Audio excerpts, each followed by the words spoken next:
Hi, and welcome to Oracle Storytelling.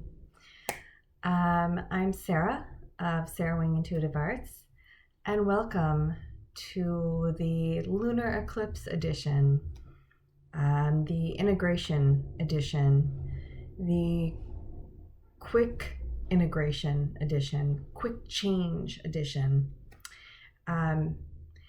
So it's almost December. We are still in 2020. We're hanging in there, and we have the lunar eclipse from last night into today. In 2 weeks, we're going to have the solar eclipse. So, a lot of quick changing energy towards the end of the year here. I want to give a big thank you to Troy. Thank you so much. Troy has helped me in traditional Oracle storytelling fashion by giving me 3 numbers 1 through 10 and 3 numbers 1 through 100. I choose 3 books and I take the numbers 1 through 100 and choose a page number in books I choose, apply it to the page number in books I choose, and 1 through 10, and count down on that page. And what comes out is the story in combination of a couple books and a couple numbers, and the divine tells a little story. So since it is a sensitive time right now, for so many reasons, 2020, we're nearing the end of this year. So much has happened. There's just a heightened sensitivity and awareness globally. And the holidays is kind of this little underpinning. It might be hitting some more than others. I just wanted to bring in a few elements to start. So I have some petrified wood. I love petrified wood. If you're someone that likes holding things, and you're a crystal person, or even if you're not a crystal person, this is a little piece of petrified wood here. I find it very calming and soothing. There's rose quartz, which is always spoken about as very calming. For myself, fluorite is very calming and very cooling. So I have a big ball of fluorite, which is behind this camera, otherwise I'd grab it. And then I brought in Ganesha. So I brought over a little Ganesha. Now, I brought in Ganesha because what is most associated with Ganesh that people will hear is the remover of all obstacles. So I like to, and if you want to, you can think about that literally, but I like also thinking about it in combination with Kali, who is a remover of illusions. And that could be anything from old habits and patterns to negative self-talk. Put it like that, right? Or it could be the people you're around, but bringing out some removing of obstacles. Obstacles being things we look at and or listen to and see as problematic, but we don't change them. So some illumination there. Let's put it that way. Okay? So illumination today. Illuminate some things. And then I call wood that I find around California that has these natural carved patterns in them. I call it magic wood. And I brought out a couple pieces that I don't know if you can tell. They have this very thin shine sheer, kind of like, it's like a fairy dusting. It's of this shimmer, and it makes me think of, it makes me think of like that gleamy, dusty moonlight, that shimmery, that moonlight shimmer, that just other earthly glow and shimmer. And again, wood. So I guess I wanted to bring out a lot of wood. Wood's very grounding for me. And I really, really like to just to hold it, to ground and to anchor and to connect. So what I want to do is I'm going to read the co-created story. But before, I just want to kind of get a card for, maybe think of something that's on your mind today, or even in the past few days, this energy of the lunar eclipse, this quick moving energy, or if you're watching this on another day, you just think of something that you foresee as speeding up, or you want sped up, or something that's moving slow. What's on your mind that time is just not sitting right with you? You're feeling a little anxiety or impatience or something. Let's get a card about that. And I'm using the Enchanted Lovers Tarot. Let's get two. This happens sometimes, you get two. So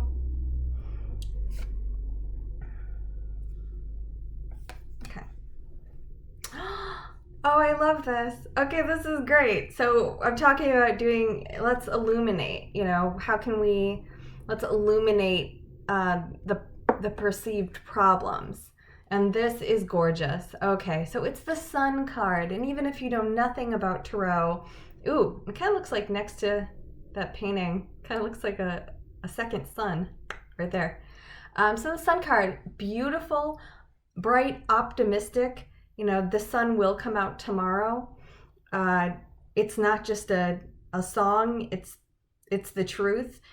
Something you can do to actually feel grounded and feel supported is, if you're an early riser, you can get up and watch the sunrise every morning, or if you prefer the night, you can watch the sunset every day, and it actually helps connect you in this most primal, natural way, and you feel more supported.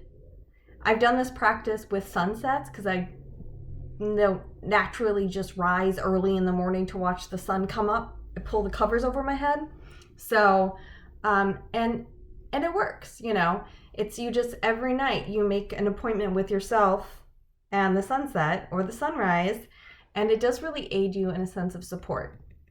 So, using the most accessible tool possible to the entire planet, sunrise, sunset, as a way of giving yourself support if you're feeling ungrounded, uneasy, anxiety about something right now, where time isn't really time. You wish time was moving, whatever it is, forward or away from you, or whatever the case may be. This, and then there's this Egyptian pharaoh. This is timeless. This is the sun. This is connecting with that cyclic, natural part of your body. There is a kind of magical support that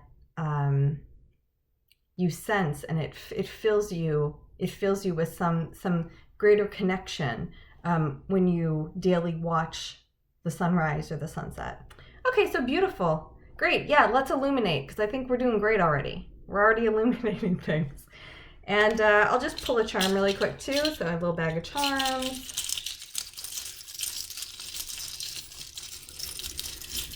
I'll be to help. Interesting. Okay. All right. So we have a sea turtle.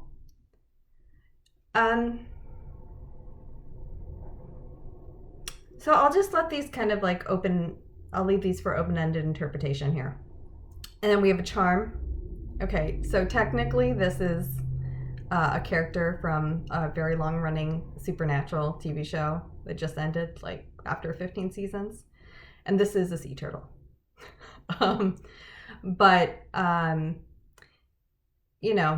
There's Actually, it's kind of funny because sea turtle makes me think of like these long journeys, and there's definitely a lot of journey songs that were in this show. So the thought of kind of maybe like the hero's journey, or just this cyclic journey, this yearly pilgrimage that we make, these cycles or seasons, you know, which is, I'm getting seasons from just like show seasons, and then cycles and seasons from this, you know, this yearly journey. So these seasonal journeys that we take, finding some kind of support and illumination in that. You know, we're going to have the winter solstice coming up. We're going to be in winter. We're going to be in this different season, and then shortly thereafter, we're going to be in 2021 in a brand new year, in its own cycle and season. Okay. So, without further ado, let us read our oracle storytelling tale, and then we'll talk about what we learned. Maybe draw another card. All right, so let's see where we start. I love when this happens. The numbers started chapter 1, so I'm gonna call this story "Meet the Fairies" because it literally says "Meet the Fairies." Magical, mysterious, and mischievous. Fairies never fail to enchant us. But what are they really? Most people consider fairies the products of human imagination, cartoon characters in an animated movie, or charming creatures in stories we read to children at bedtime. And unless you're under the age of 6, you probably don't believe they exist. I know a lot of 5-year-olds watch this. Or if you're into fantasy games, you might think of fairies as persona you can assume in order to engage in mock battles with other pseudo-fairies. But if you delve a little deeper, you'll discover that all sorts of fanciful folk have populated the fairy world for thousands of years, and they're as diverse as the animal species who inhabit our planet. That's very diverse.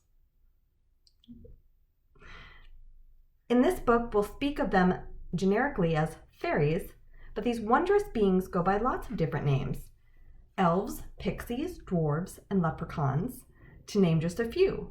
Let's meet some of them now. Okay, all right, so we're starting off with our minds kind of cleared and a little more open to these different ideas or realms of idea. And just, you know, just even thinking about this, how it translates from when you're younger, I think of like Ferngully fairies.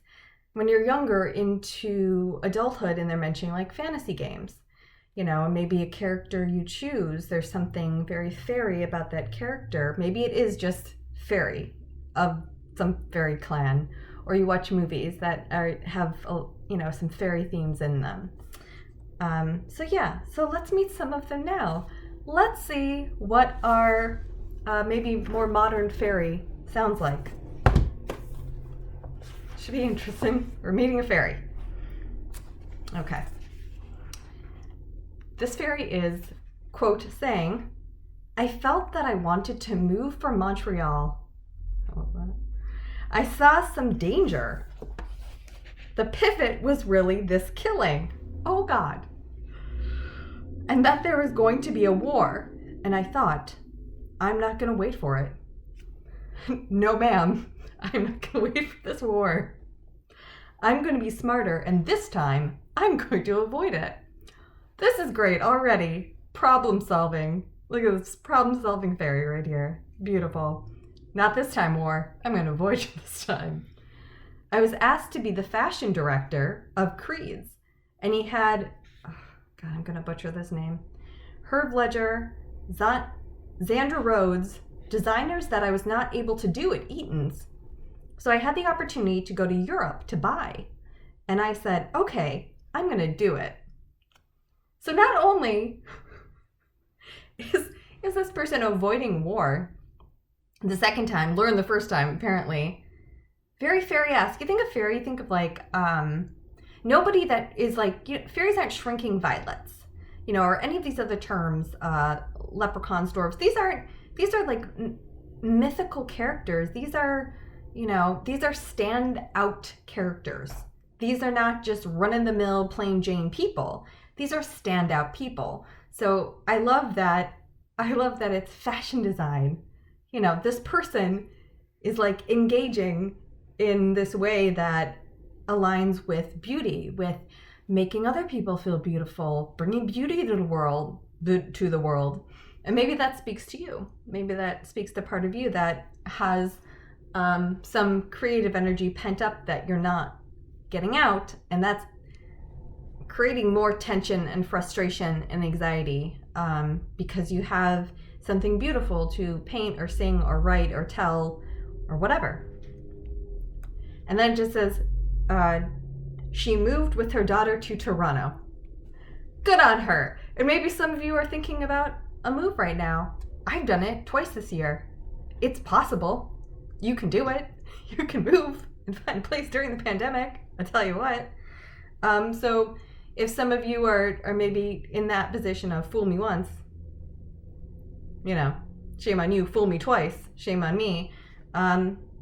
Maybe this is a little nudge to say, hey, maybe look into a better suited environment, even if it means a certain amount of distance moving. All right, so this is good. Listen, we got one smart cookie or one smart fairy here, and let's see what this change brings. So they've decided to make this change in their life, or you've been maybe contemplating this change in your life, and where will this lead you if you follow this sense of don't fool me again, or just this is a better way for me, or this is a great opportunity I'm going to seize. Let's see where it takes us. The high alertness of the six. And I just want to point out that in the first book it said you may not believe after the age of 6, which is interesting. The high alertness of the the 6 strategy to matters above and below ordinary consciousness allows access to a range of information not usually accessible to our materialistic and technological society. When 6s master their fear, they have invaluable information to share and teach. And what that makes me think of is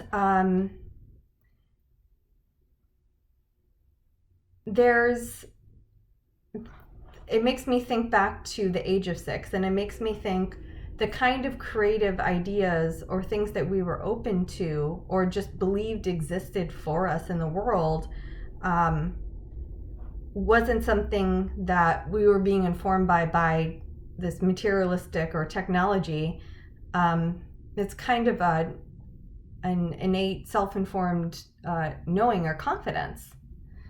So I'm going to say that if you take that move, if you follow that opportunity, if you sidestep the pothole, that it will give you, when 6s master their fear, when you master your fear, you'll have invaluable information to share and teach, which means you learn something.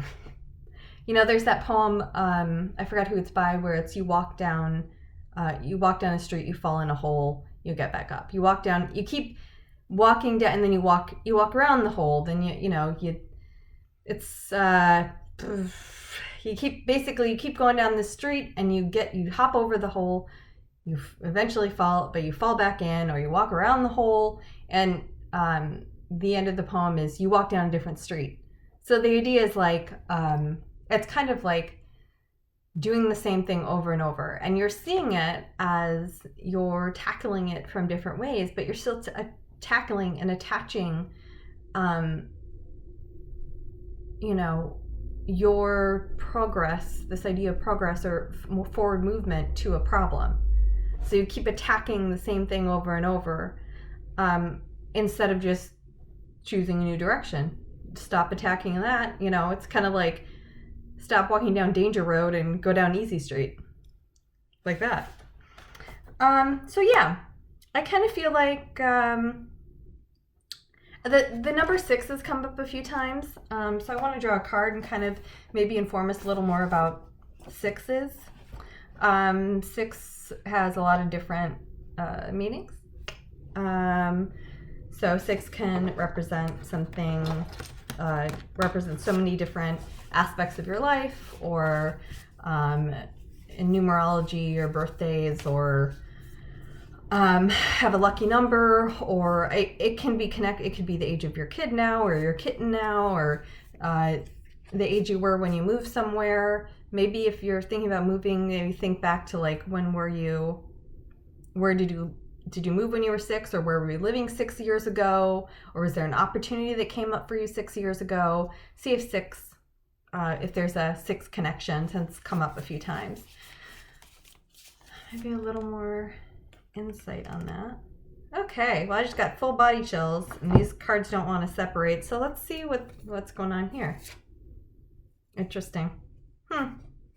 It's really funny. So these came out, so we've gotten 3 major arcana, which means a lot of us are going through a big change transformation right now. It's really interesting because we have Judgment and we have the Magician, and I think it's interesting, the word perspective, as the Magician is upside down, and it's a very different perspective. And what I want to say about that is that it's really easy to continuously walk down that same street and have those same continuous battles or judgments. If we are continuously trying to create out of the same wound, out of the same malfunction, out of the same deficiency, out of that same mindset, belief. And sometimes we really do need to shift our perspective to shift from the idea of judgment to discernment. If you have, some of us have issues with thinking that if we have an opinion, if we have a dislike, that a dislike is bad. It's not okay to dislike, when disliking informs us greatly. Think of anything you dislike, or anyone or situation, whatever it is you dislike. God, so much. Doesn't that inform us on so many levels?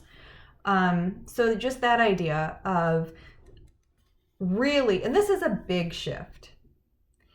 This is like saying, I know what my magic is and what I have confidence in, and it's asking you to turn yourself and how you think about it upside down, and maybe making that list of, strengths, weaknesses, stream of conscious. What are my strengths? What are my weaknesses? And then looking at it and just seeing, first, is it true? Is it not? A lot of times where it's complete bullshit and we just keep repeating that line. So we see what's a big strength. So maybe we see what's our top strength, what's our top weakness. Maybe we should take a look at that weakness and try to send some magic to it, send some attention and care to it, so we can shift out of judgment.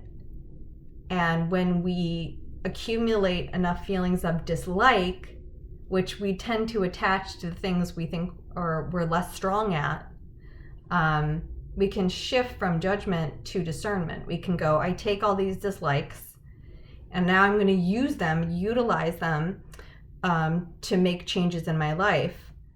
And I'm doing that through discernment and being discerning. And,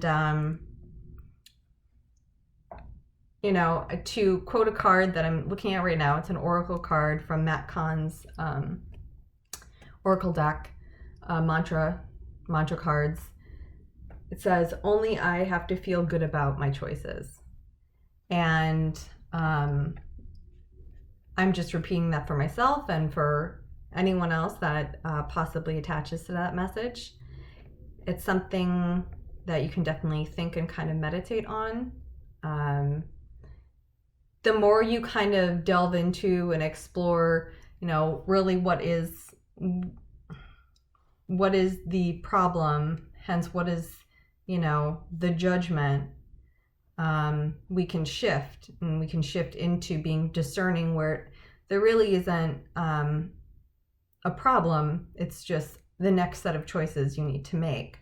And only you or I or anyone has to feel good about that choice.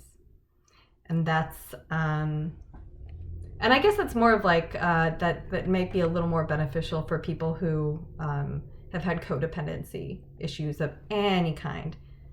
You can be codependent on so many levels, but that's also helpful for that. You're the only one who needs to feel good about the choice you make. Okay, so we went through Fairyland.